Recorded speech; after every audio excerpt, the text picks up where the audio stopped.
Hi guys, welcome back to Spotaria channel. So today in this video I'll show you how to install Flipboard on iPhone. But before you continue this video, I hope you like, comment and subscribe to support this channel, and don't forget to hit the notifications bell. So without any further ado, let's get started. Firstly, you have to go to your app store, that the blue background with a letter icon. And now tap the search bar at the top and type Flipboard. Select the first option here. After that, in the right side of Flipboard icon, there's a get button. You have to tap on it.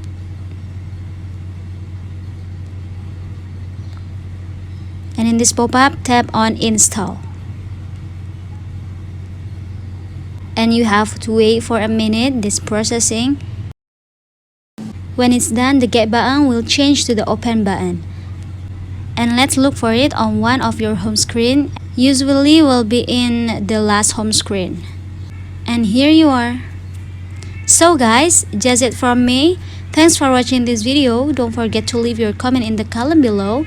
I'll see you soon on the next one and good luck.